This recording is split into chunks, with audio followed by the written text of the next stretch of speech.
82 वर्ष पाद थापुं आपन को कलिंग टीवी तरफ अनेक अनेक शुभेच्छा और शुभकामना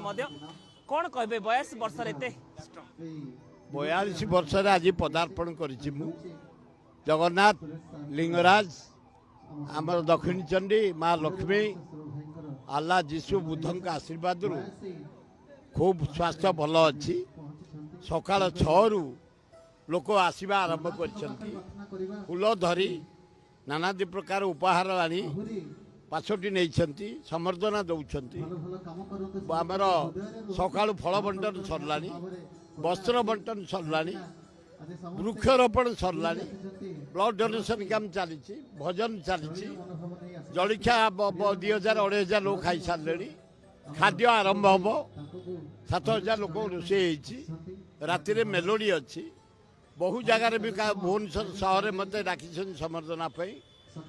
जन